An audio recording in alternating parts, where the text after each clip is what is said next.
नमस्कार मित्रांनो लाडक्या बहिणींसाठी अतिशय धक्कादायक बातमी आली आहे। आजपासून राज्यातील या 5 लाख महिला लाडकी बहीण योजनेतून अपात्र करण्यात आले आहेत। तर कोणकोणत्या महिलांना योजनेतून अपात्र करण्यात आलं आहे, तसेच या महिलांकडून पैशांची वसुली केली जाईल का, ही सविस्तर माहिती या व्हिडिओमध्ये आपण जाणून घेणार आहोत। व्हिडिओ शेवटपर्यंत पहा आणि चॅनल सबस्क्राइब केला नसेल तर सबस्क्राइब अवश्य करा। चला जास्त वेळ न घालवता व्हिडिओ सुरू करूया।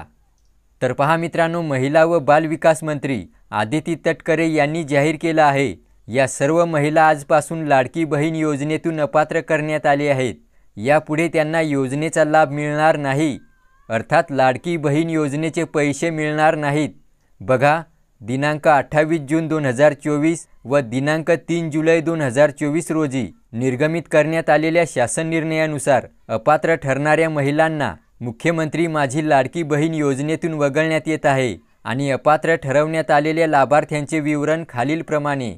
तर पहा, संजय गांधी निराधार योजनेच्या लाभार्थी असलेल्या 2,30,000 महिला, तसेच वय वर्ष 65 पेक्षा जास्त असलेल्या 1,10,000 महिला आणि कुटुंबातील सदस्यांच्या नावे 4 चाकी गाडी असलेल्या, त्याचबरोबर नमो शक्ती योजनेच्या लाभार्थी असलेल्या व स्वइच्छेने योजनेतून नाव मागे घेणाऱ्या 1,60,000 अशा एकूण 5 लाख महिला अपात्र झाले आहेत।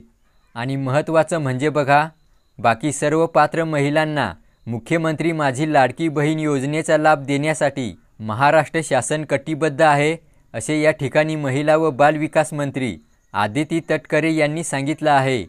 तर अशा प्रकारे मित्रांनो, आता संजय गांधी निराधार योजनेचा लाभ मिळत असलेल्या महिलांना, तसेच घरामध्ये 4 चाकी गाडी असलेल्या महिलांना आजपासून या लाडकी बहीण योजनेचा लाभ मिळणार नाही, कारण यांना आजपासून शासनातर्फे अपात्र घोषित करण्यात आलं आहे।